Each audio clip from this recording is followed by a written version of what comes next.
Silent Hill e na escola tinha parte do piano. Você tinha que fazer um código no piano, tinha uma parte do piano que estava suja de sangue, você ia nessa parte suja de sangue e as teclas de alguns estavam quebradas. Você tinha que tocar nas teclas quebradas a sequência certa. Quando eu ficava parado nessas fases assim, primeiro vinha o raivão. Nossa, velho, era frustrante demais. Deus da Guerra, o primeiro, com aqueles puzzles lá, principalmente aquele da estalta que você tinha que colocar uma em cima da outra. Não, eu fiquei pé da vida com aquele trem. Dava o raivão, eu parava de jogar, no dia eu ia jogava de boa. Esses dias no WoW eu tava rodando pra fazer alguma coisa, eu não tava achando. Na verdade não é que não tava achando, tava lento demais. E eu comecei a passar, oh, meu Deus, isso não acaba nunca essa quest.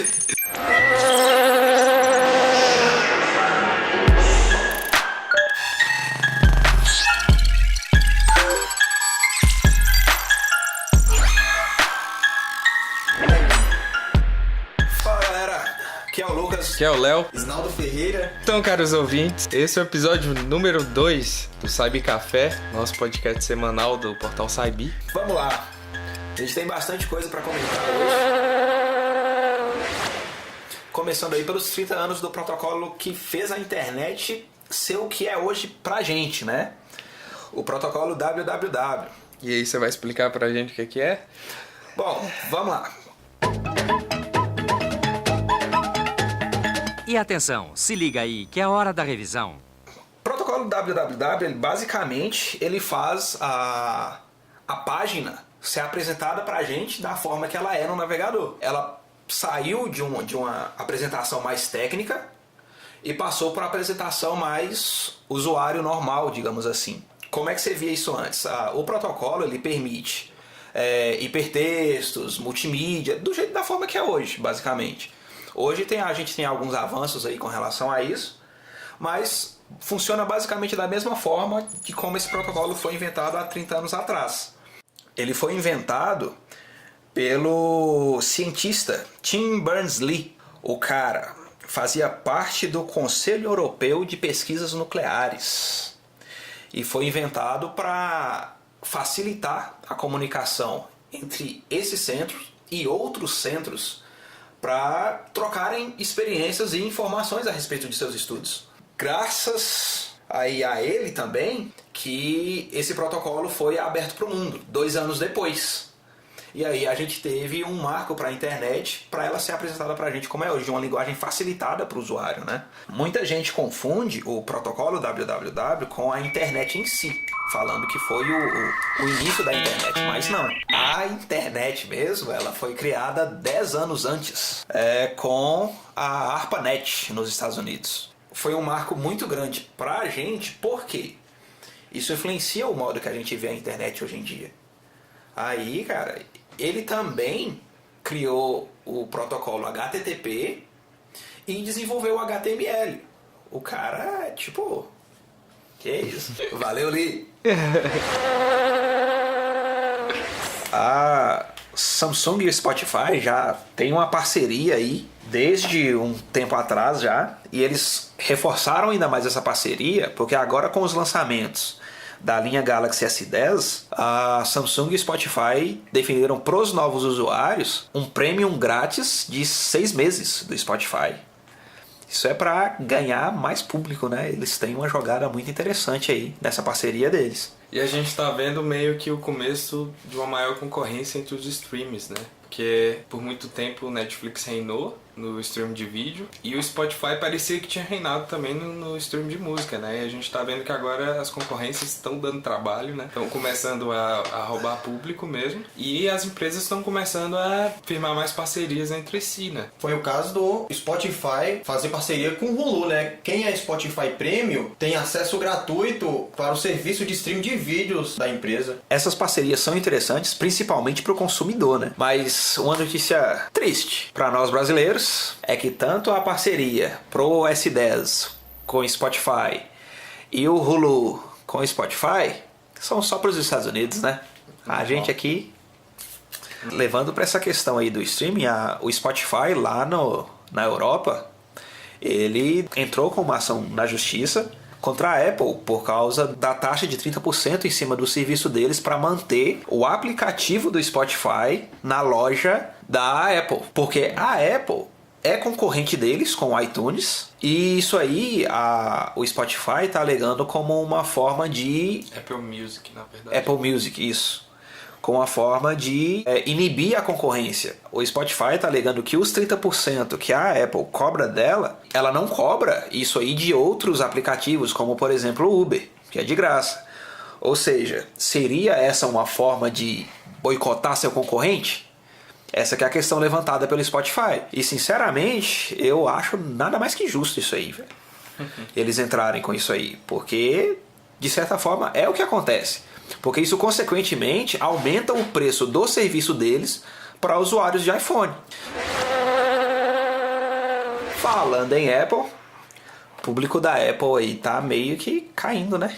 Em questão de venda, as chinesas estão chegando aí porque elas têm celulares que oferecem as mesmas coisas basicamente que os celulares da Apple por um preço mais acessível. Aí você entra na questão da propaganda que a Apple faz. A Apple não faz propaganda em cima do seu produto. O bem-estar que você vai sentir quando você comprar um iPhone. Antigamente, a Apple não era apenas vista como a empresa de luxo, não era só a ostentação de se ter um produto da Apple. A Apple também era sinônimo de tecnologia de ponta. Os MacBooks, eles perderam, não são mais referência de tecnologia, assim, os melhores notebooks do mercado, já não são. Eu lembro até hoje do pessoal falando do MacBook Air. Esse é o notebook. Era computadores assim que você pegava e tipo, você ia trabalhar e coisas, por exemplo. E os programas funcionavam melhor. No começo da minha faculdade mesmo, a galera gostava muito de ter os iMac, porque era computadores que você pagava um valor considerável, mas aí você ia mexer nos softwares e todos funcionavam leve, todas as coisas assim. A questão é que hoje o Windows está tão otimizado que um notebook de entrada, às vezes, ele vai fazer muita coisa, sabe? Pessoal, quando ia comprar notebook, me perguntava muito assim: tal marca é boa? Cara, até lá no começo desse mercado, isso valia a pena perguntar. Hoje, não vale tanto. Principalmente pelo fato de que as peças são fabricadas basicamente nos mesmos locais. As peças, o que muda é quem monta. E vai muito mais hoje em dia, a gente está num nível tão equilibrado com relação à qualidade desses produtos aí, que vai muito mais do cuidado do dono do que qualquer coisa. Pois é. Aí essas alternativas, elas vêm crescendo muito mais. E a Apple, se ela não tomar cuidado com isso aí, se ela não acertar o marketing dela principalmente, se ela não mostrar coisa nova, se ela não mostrar por que vale o preço que tem, ela vai perder mais público. Com certeza. E a questão é que os produtos da Apple já também não trazem inovação nenhuma, assim. Você pega os teclados que vêm nos MacBooks, eles não são teclados ok, sabe? Não tem nenhuma inovação de, por exemplo, de ergonomia, coisa que você tem no Lenovo que, sei lá, custa 20% do valor do MacBook. Você tem uns teclados hoje que quem dita fala assim, meu Deus, eu preciso trabalhar, sabe? E hoje a gente tem a questão das portas, as entradas, né? Por exemplo, a não aceitação da Apple até hoje nos produtos dela com USB-C, e que eu acho que a tecnologia já se provou. Que virou uma tendência, só não é padrão hoje. Porque tem marcas que são resistentes a isso aí. Uma delas é a Apple. Né? Exatamente. E isso é o que resultou na Apple fazer a eliminação da entrada P2, né? Porque eles, de qualquer forma, tentaram empurrar no mercado um adaptador de sua entrada para P2. E a qualidade de música não é a mesma, porque eles estão dando a opção de usar fone Bluetooth. Você colocar o uso de fone Bluetooth como algo padrão, eu acho muito complicado.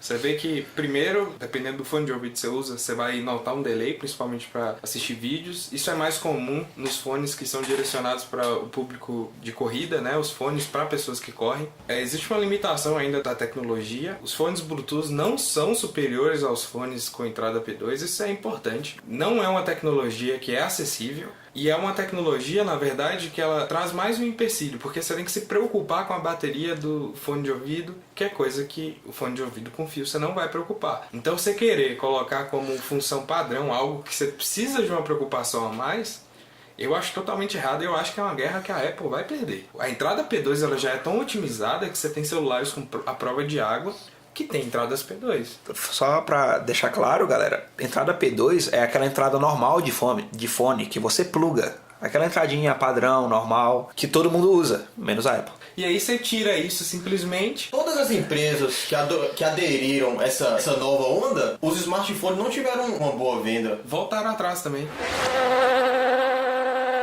A Samsung liberou a pré-venda da linha Galaxy S10 aqui no Brasil. E sua versão mais simples é o Galaxy S10e, que vai custar R$ 4.299. É um celular bonito, é um celular com hardware potente, é um celular bom, mas com R$ 4.000 eu compro um Nin. O preço do carro, né, velho? Mas mesmo você achando caro, a Samsung tem a sua promoção de pré-venda. Para quem comprar um Galaxy S10 ou um S10 Plus em sua pré-venda, que é até 4 de abril, vai ganhar de brinde um Gol. Um Galaxy Buds, né? Que são os fones de ouvido Bluetooth da Samsung. Isso é para quem comprar um Galaxy S10 normal. Rapaz. Não apresenta. Rapaz. Na minha época, fone de ouvido vinha com aparelho. E para quem quiser, e para quem comprar um Galaxy S10 Plus, vai ganhar um smartwatch ativo da Samsung. Ele vai vir de brinde também, mas só na pré-venda. Rapaz. Novas tecnologias, cara, se são caras lá fora, aqui elas serão 3 vezes mais caras. Não adianta. Por isso que a gente vive meio no passado, né? A gente compra tecnologias que estão atrasadas já. Pois e é uma tendência. Hoje, as marcas hoje, elas estão investindo não no que a pessoa precisa, mas no luxo, digamos assim. Você pode ver aí, por exemplo, os celulares dobráveis, você pode ver o hardware que esses celulares estão trazendo. Eles já estão saindo caros lá fora. O Mate X, por exemplo, a Huawei falou que o preço dele ser alto dessa forma é por causa da tecnologia 5G, que tem previsão de chegar aqui no Brasil lá para 2023. Os leilões dessa banda só vão acontecer no ano que vem, para você ter ideia. E quando eles chegarem aqui em 2023, não espera que o preço vai abaixar, não. É muito pelo contrário. Vai ser novidade aqui e vai chegar com preço lá nas alturas. Essas novidades, na verdade, elas não vêm para preencher uma necessidade. É puro luxo agora. Você não tem uma alta demanda que vai fazer as empresas terem vontade de entrar na concorrência e oferecerem coisas mais baratas, mais acessíveis, porque tem muita gente querendo. Eu acho que pouca gente vai fazer um esforço para ter um celular de tela dobrável, porque realmente não existe uma clara necessidade disso. Eu acho que é a mesma coisa dos smartwatches atualmente, é uma tecnologia que ela vai se inserir devagar, quase parando. E o mercado dos celulares é isso agora, a gente estagnou por um tempo, né? Deixou de ser só necessidade quando os celulares que só ligavam, mandavam mensagem, tinha jogo da cobrinha, ficou ultrapassado, entendeu? Deixou de ser só necessidade aí. É o Nokia. E em questões de novas tecnologias, né? A Vivo apresentou um conceito de celular que ele é feito em uma única peça de vidro, não tem botões, o leitor de impressão digital dele é em quase toda a tela. Qualquer lugar da tela que você tocar, ele vai desbloquear o celular e com qualquer dedo. Você pode até fazer o toque de 2 dedos ao mesmo tempo que ele vai reconhecer e fazer o desbloqueio da tela. A apresentação desses conceitos é interessante, cara. Você pega aí, a exemplo, os salões de automóvel. Os salões de automóvel, eles apresentam muitos carros conceitos justamente para saber como que vai ser a aceitação do público com as tecnologias que esses conceitos estão trazendo, entendeu? Por que não aplicar isso para um smartphone, por exemplo? Uma das tecnologias que mais evolui atualmente é a tecnologia voltada para mobile. E a Vivo está apostando seu próprio conector magnético. Você vai fazer transferência de dados e carregamento de celular pela mesma porta. Espero muito que dê certo, viu? E tem ainda... Isso é legal, isso aí substitui a entrada, não substitui o P2. Não substitui o P2, mas substitui a entrada. Nele também, quando você recebe uma ligação, o som vai ser por transferência de vibração. A tela vai vibrar e você vai ouvir. Mas tem um detalhe, a Vivo falou que esse aparelho nunca vai ser lançado no mercado, que ele é apenas um conceito e que é para mostrar as novas tecnologias que eles estão trabalhando, para futuramente poder colocar em outros aparelhos. Eu achei, na verdade, que essa tecnologia de som por vibração ia estar presente nessa nova linha de celulares, justamente porque está vindo essa necessidade de tirar tudo da tela, né?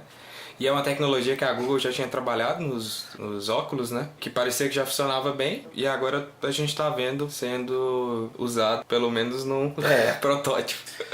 Mas é bom essa questão do conceito. Já pensou aí um salão do celular? Salão do smartphone de Genebra. Salão do smartphone de Detroit. Já pensou? E a gente lá cobrindo, rapaz. Eu acho legal essa apresentação de conceitos. Eu acho legal. Isso serve até pra gente ver pra que rumo a tecnologia tá indo. Isso aí já mostra o que é que a gente pode esperar. Eu acho Muito legal. Altas possibilidades. Mas tirar o P2... Não tira o P2. Vamos falar agora da Microsoft. A atualização mais recente da Microsoft aí, que trouxe... Você pode espelhar a tela do celular no seu desktop. Foi uma nova atualização que ela disponibilizou, que no momento ela só funciona no Galaxy S8, S8 Plus, S9 e S9 Plus e exclusivamente com o Surface da Microsoft. E essa integração com o Android agora prova fim de vez do Windows Phone, né? Tava na hora, né? Tava na hora. Mas isso é só um teste, né? Porque o programa ainda apresenta muito problema. Por exemplo, que precisa ter de integração com o celular. Você precisa arrastar o mouse, alguma coisa, se eles não funcionam direito. E também ele não compartilha. Se você tocar uma música no celular, o áudio não vai sair no computador. Isso vai sair no próprio alto-falante do celular. Isso é uma marca da Microsoft, né? A Microsoft, ela não tem medo de dar a cara a tapa. Ela vai lá, tenta, não deu certo, ela vai lá, corrige e tenta de novo. Tanto que ela já tem muita atualização aí para o Windows 10 justamente para corrigir isso. Ela tem o fórum só de desenvolvedores para corrigir. Ela está atenta a essas coisas. Apesar das marcas de celular terem essa opção, terem um software próprio para espelhar a tela do celular no computador, a Microsoft quer promover uma maior integração do seu produto, que é o sistema operacional, para smartphone, sem que o cara precise instalar um outro programa da marca do celular que ele usa e por aí vai. Toda função que ela é nativa é facilmente adotada, né?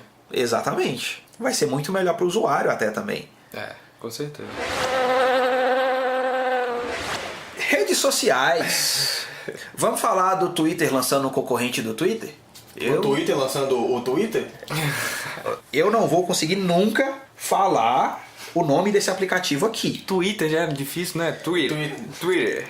Agora falar TWRRT. Isso. Eu não sei como pronuncia isso. Mas não sei e não vou nem tentar. O que ela traz de novidade nesse aplicativo é isso. Ela alega ser uma novidade é isso, porque ela vai tentar organizar o Twitter. Ela quer que ele fique igual o Reddit, porque tem uma bagunça quando você comenta, vai no comentário. Não dá pra saber quem está respondendo. E lá nesse novo aplicativo, a conversa vai ser como em tópicos. Vai dividir por cor, usuário. Vai ser uma coisa diferente. Eles estão liberando lá também os stories, mas eles também acabaram de liberar os stories no aplicativo original. Então tá virando assim meio que um concorrente dele mesmo.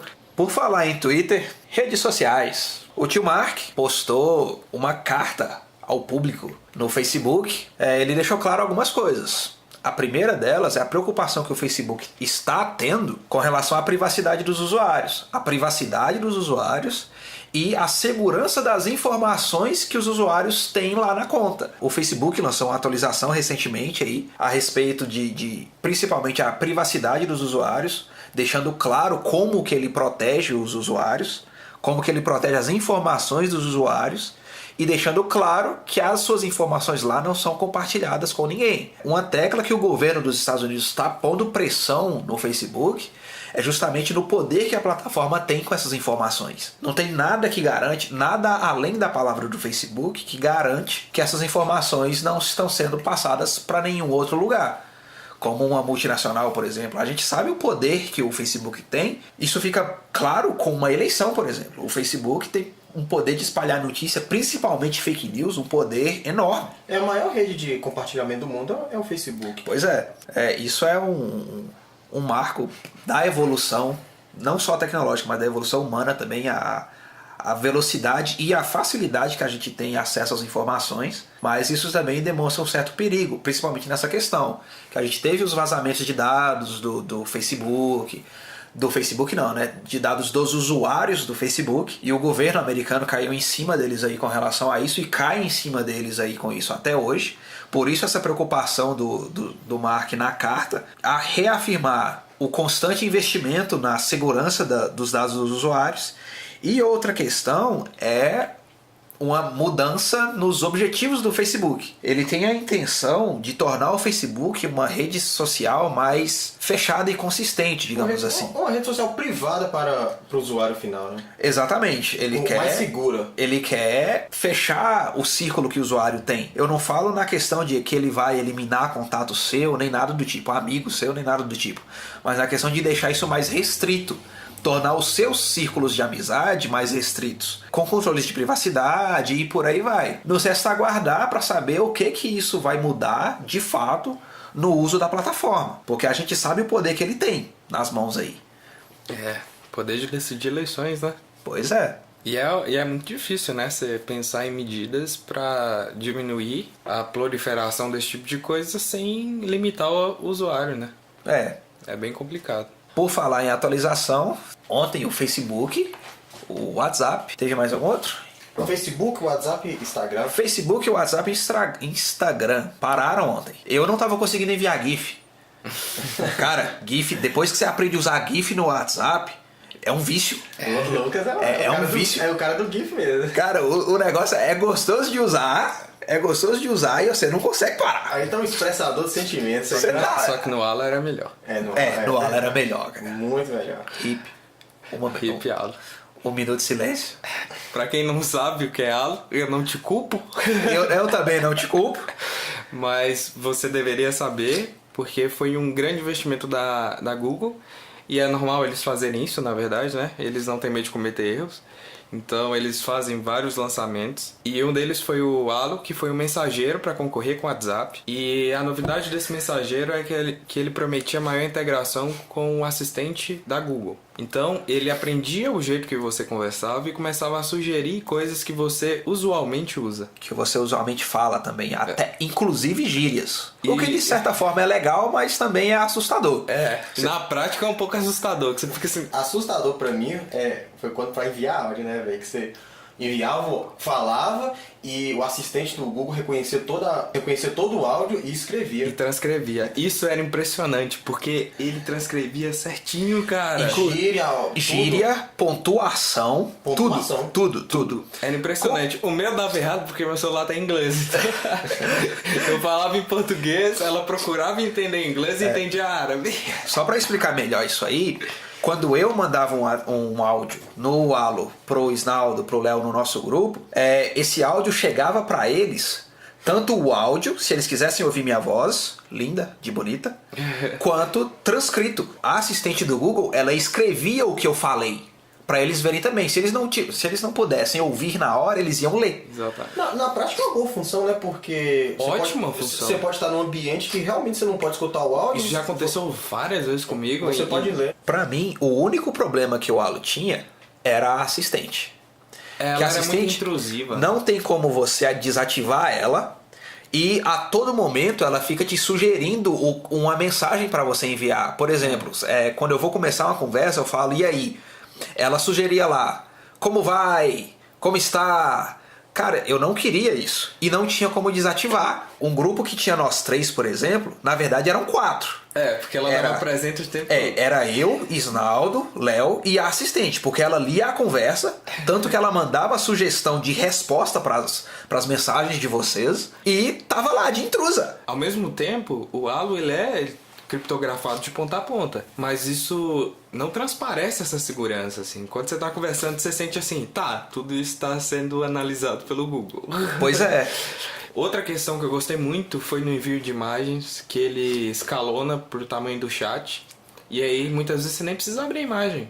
Você já fica nítido para você. Outra coisa também é a integração com o pesquisador do Google. O buscador, na verdade. Você só precisava digitar @Google, espaço, e digitava o que você queria pesquisar, abria uma pequena janela dentro do navegador e pesquisava, compartilhado com todo mundo. Isso facilitava muito a vida da gente. Pô, a gente usava ele principalmente para trabalhar, cara. A gente decidia muita coisa que a gente não conseguia decidir pelo WhatsApp, por exemplo, a gente conseguia decidir por lá, porque era uma ferramenta ótima de trabalho pra gente decidir essas coisas. E pra sanar dúvidas em grupo, por exemplo. Porque isso agilizava muita coisa. A gente fazia uma pesquisa compartilhada, todo mundo ali recebia a resposta da dúvida.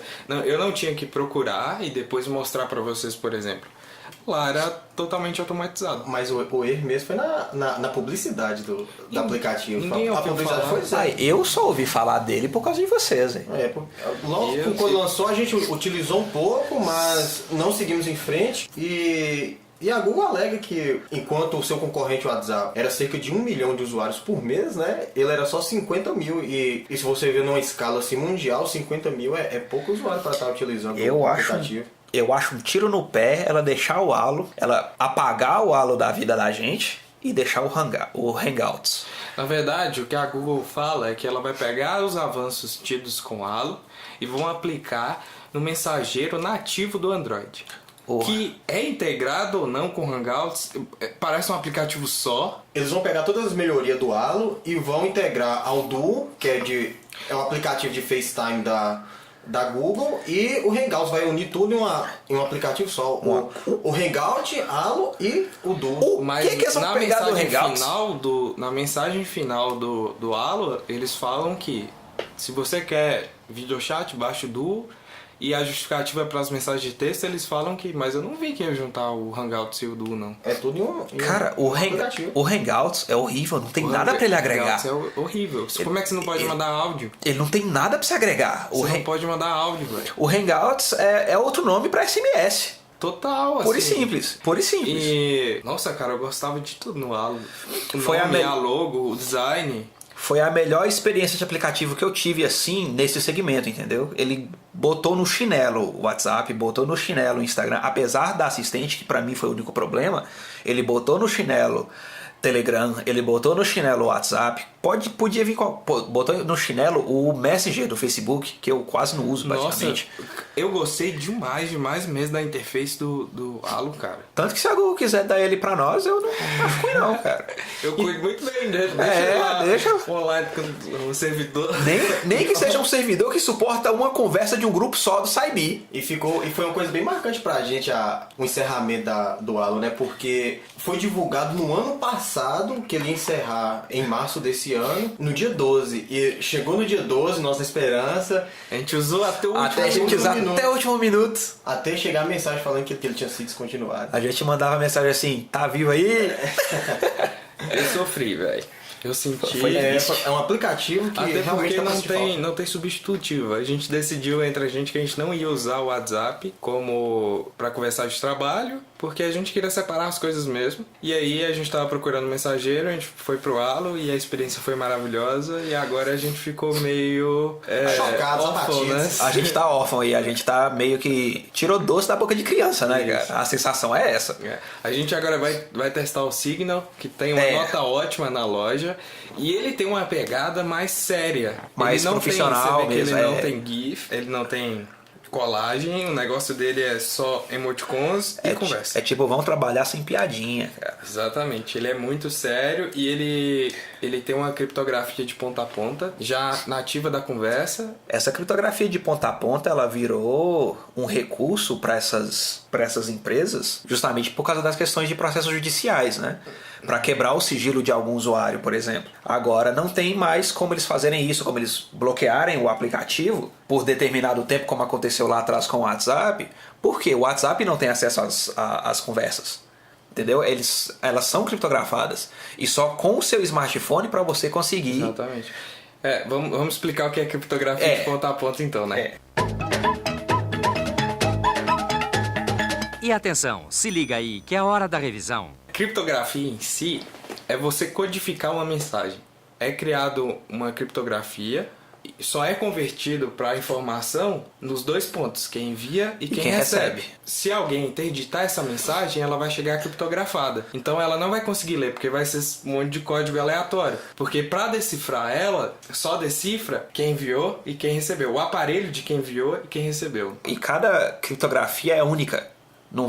A minha não vai ser igual a de fulano não vai ser igual a de ciclano, nem nada do tipo. Cada conversa que você tem com uma pessoa no seu WhatsApp, por exemplo, ela é criptografada. Ninguém tem acesso a ela, eu falo em questão de dados, tá, galera? Ninguém tem acesso a ela a não ser os seus dois celulares. A pessoa só vai conseguir ver a mensagem como ela é pra você e pra pessoa que você mandar a mensagem se ela tiver com o seu celular na mão. Por exemplo, você manda um oi. Ela vai chegar no servidor do WhatsApp como um monte de letra embaralhada. É isso que a criptografia faz. E ela vai passar pelo servidor e vai chegar no celular da outra pessoa como um oi.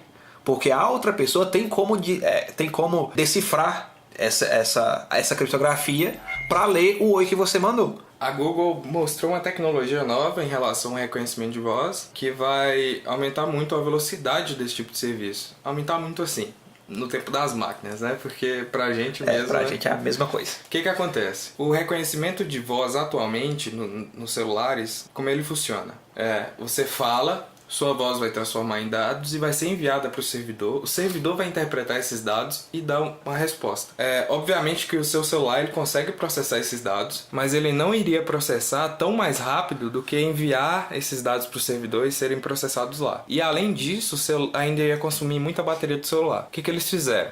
Eles otimizaram essa tecnologia e agora ela consegue rodar no celular utilizando um espaço muito pequeno, de apenas 40 megas, e todo o processo passa a ser feito pelo celular. Esse recurso já está disponível para o Pixel.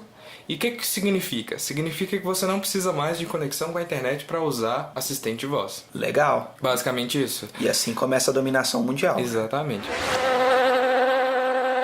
E a polêmica então da Google com o mundo dos games está para acabar, né? É mesmo, né? Tem gente ainda com esperança de ser um console, mas eu queria muito que fosse. O que vazou é que a gente tem indícios para achar que vai ser só a questão do stream mesmo, né? A Sony também liberou o jogo o stream, né, do PlayStation, se ele tiver conectado na mesma rede que o videogame, você pode jogar o jogo pelo celular. Só que aí, o pessoal que fez os testes até agora é impressionante você ver, por exemplo, o novo God of War rodando no celular, só que ao mesmo tempo tem um lagzinho sim, tem algumas coisas. Eles estão começando, né? E a Google vem com esse papo de que vai mudar a forma como as pessoas vão jogar videogame, né? A necessidade de ter um console, né, pra jogar. Porque ela quer, com esse joystick, você pode jogar ela em qualquer plataforma, o serviço for disponível. Você pode jogar no seu celular, no tablet, no Smart TV, se a Smart TV tiver o aplicativo dela, você vai poder fazer isso. Porque inicialmente era pra ser pro Google Chrome. Você no Google Chrome ia conseguir fazer stream de jogos. A Google, em todo serviço que ela entra, ela quer conectividade, né? Ela quer integração. Com esse serviço de streaming dela aí para jogos, digamos assim, não vai ser diferente. Ela quer atingir o público, o maior público que ela conseguir. E para isso ela tem que se adaptar às várias plataformas que a gente tem. E agora que tem um monte de empresas querendo entrar como concorrente firme contra a Steam, por exemplo, né? Que é o monopólio das lojas de jogos atualmente. A Epic Games entrou com a loja dela agora, né? Como eles cobram muito menos do desenvolvedor, eles podem oferecer preços mais baratos na loja, além deles terem conseguido jogos gratuitos para quem fazer conta agora, né? E aí pensa, a Google entra no mundo dos games, não só com console, mas também com a loja de jogos, né? Totalmente integrada. Aí, e outra, né? Se a Steam continuar parada, se ela não achar uma forma de inovar nisso aí, de concorrer, ela vai ficar para trás. Que é o que a Microsoft disse, né? Quando questionado por que ela estaria disponibilizando seus jogos também para PC. O que eles falaram é que vender console não dá dinheiro. O que dá dinheiro, na verdade, é vender jogo. É vender jogo pro console. Então, para eles, é muito mais interessante que o jogo esteja disponível em muito mais plataformas. Foi o caso da Microsoft, vai liberar todos os Halo na Steam. Exatamente. Outra questão. É uma prova maior disso. E é um grande passo para ela, né, cara? Porque a Halo foi o jogo da Microsoft. E eu vou te falar, eu não tenho um console desde o PS3. Meu mesmo não era também.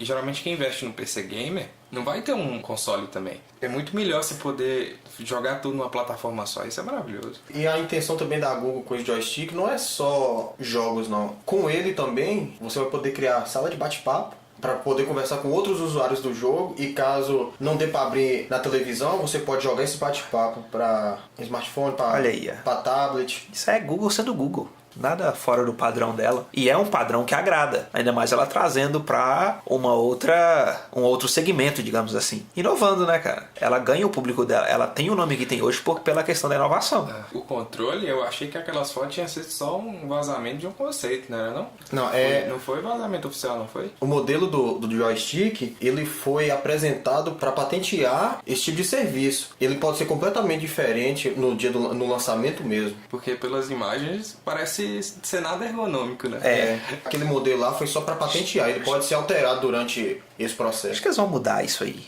Com certeza. Eles vão mudar. E esses vazamentos que teoricamente não são propositais, Não são vazamentos, né?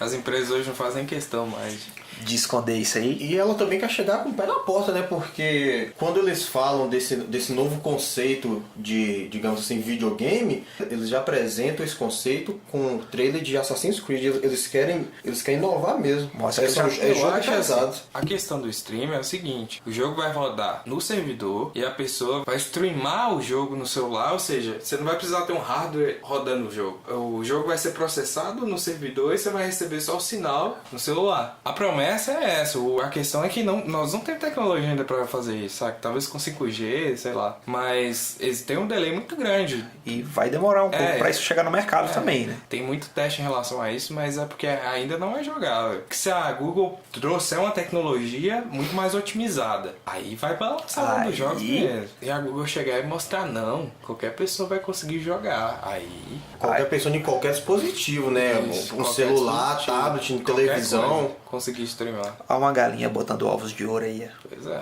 Rapaz, é de se pensar, viu? Não é? Acabar o mundo dos consoles, ao invés de entrar pro mundo dos consoles, você acabar com o mundo dos consoles. Pensa aí. Mas acho que isso não acontece, não. Pelo menos não por agora, né?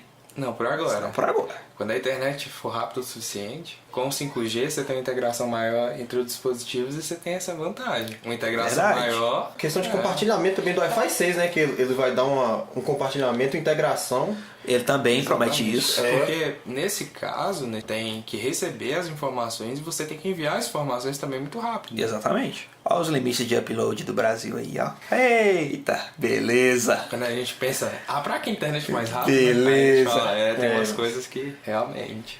Rapaz, Seria bom, mas também não é uma necessidade real. tô falando, a gente vive no modo hard, cara.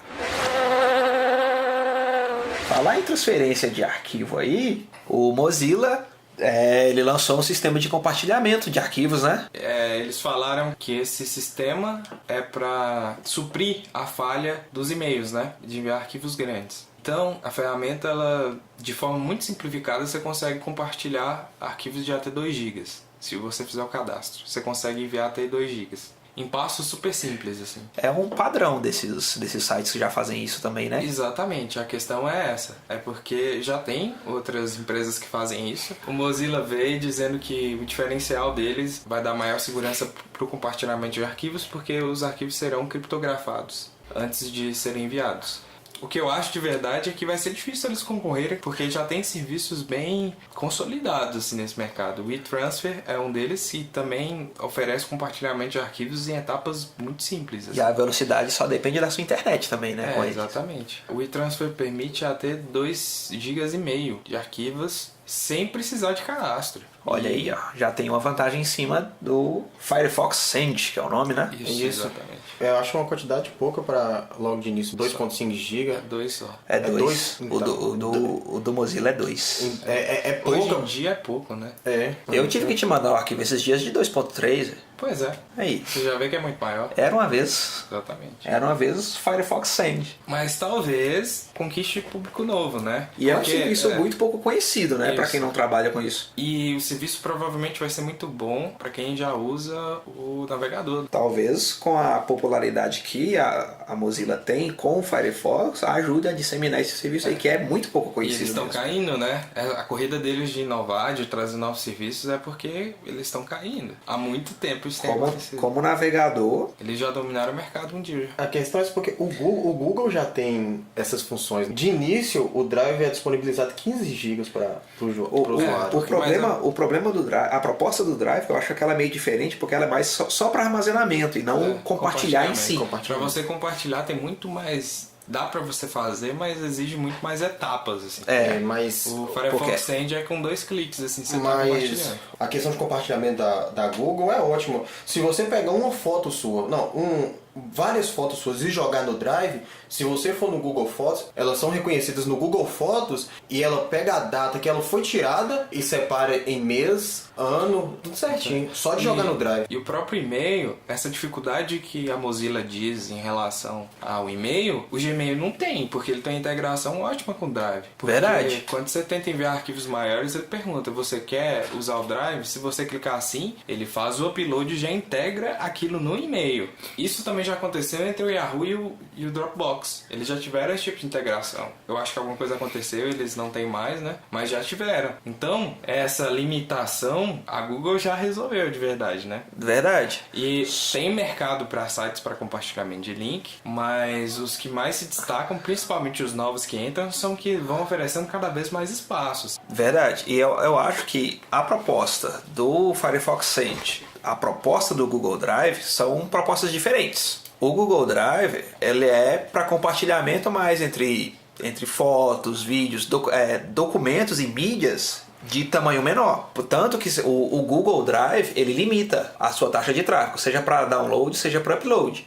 A proposta desses sites de compartilhamento de arquivos maiores, é justamente essa, é permitir um arquivo maior em uma velocidade relativamente mais rápida. O e-transfer é o maior exemplo disso aí, ele não tem limite nenhum, tanto de upload quanto de download.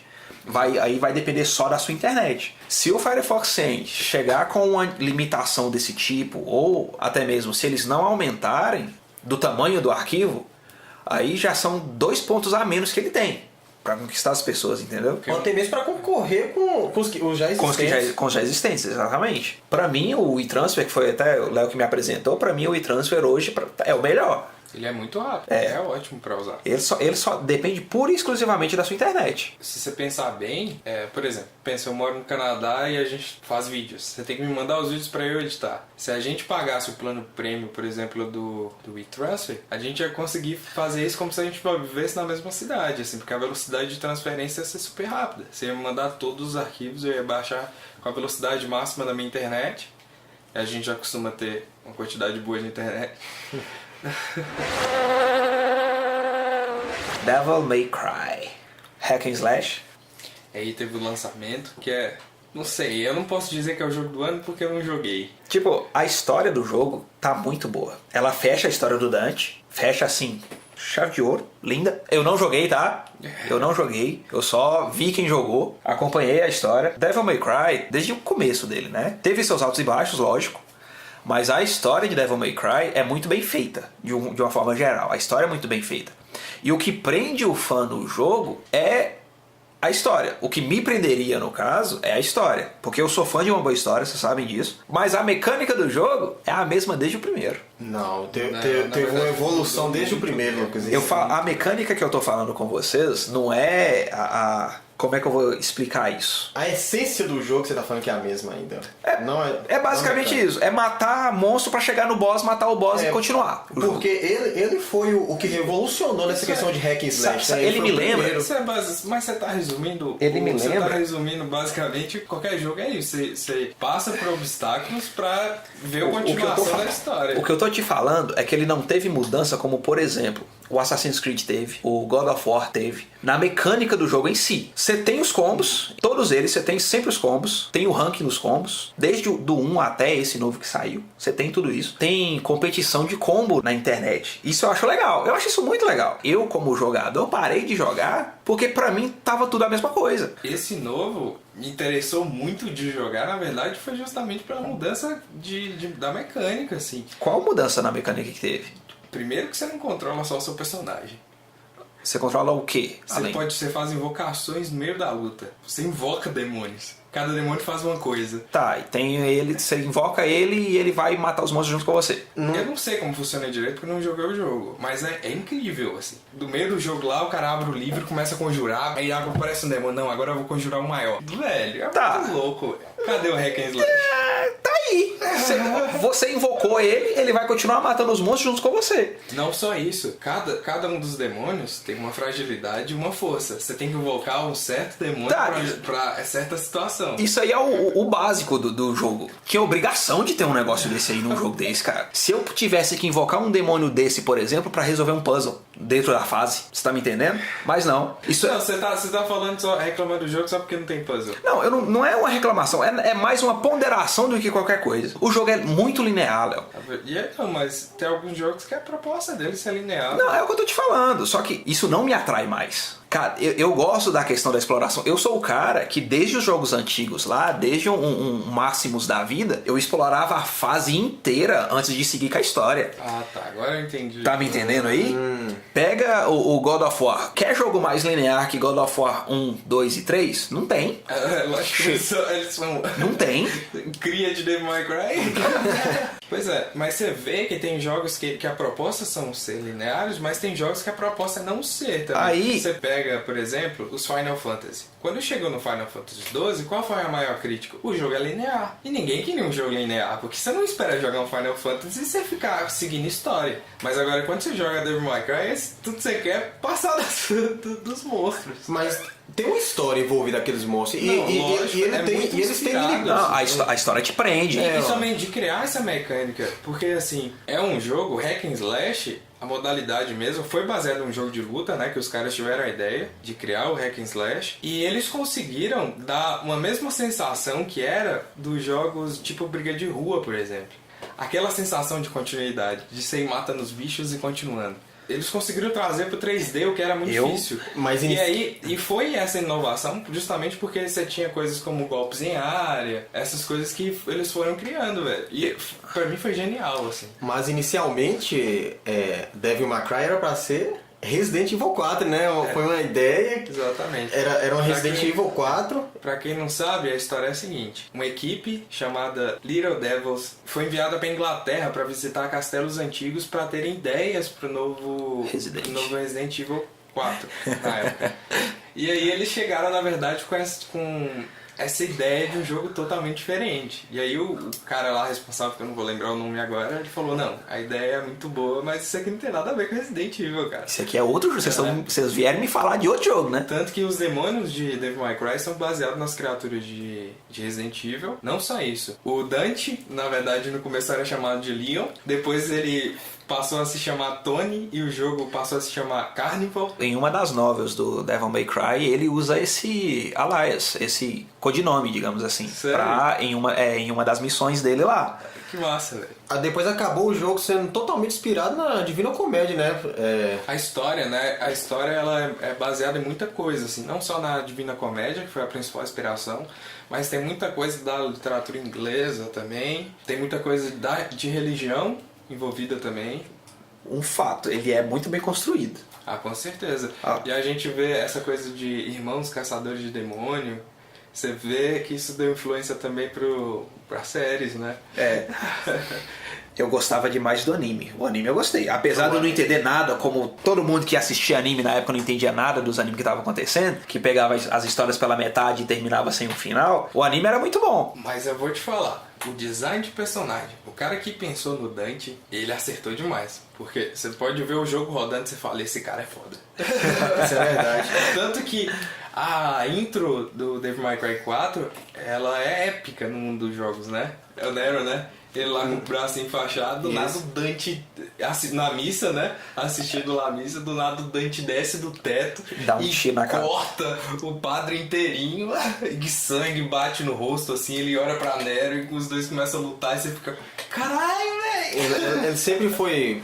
Nero não dá nem pro cheiro. Tanto que o Devil May Cry que eles lançaram lá pra PS3, né? Pra PS3 não, pra Xbox 360. Xbox 360. Eu esqueci o nome. Que eles recontaram a história de um jeito legal, foi bem aceito pelos fãs, apesar das críticas do design do novo Dante lá, né? O Dante Emo.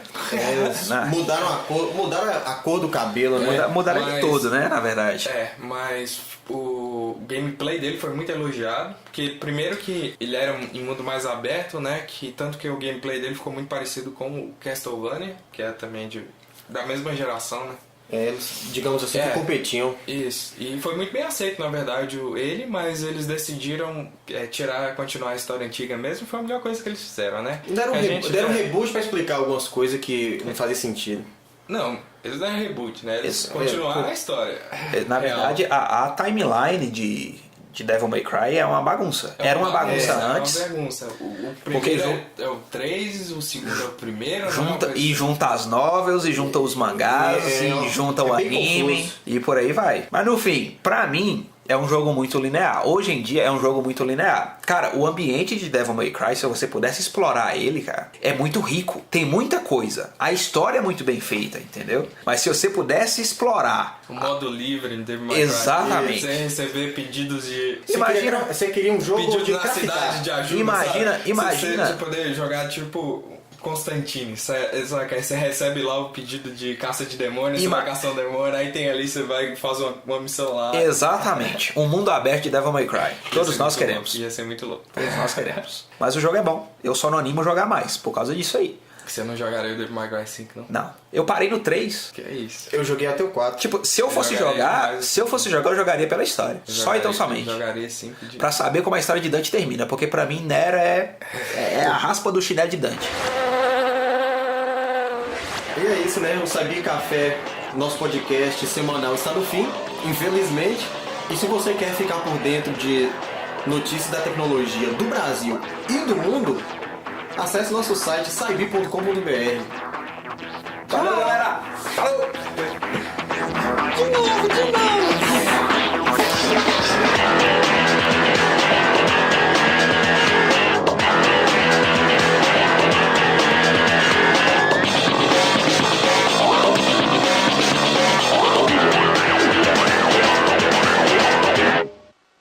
Mestre dos Magos, e agora o que acontece? Isso é com você, jovem.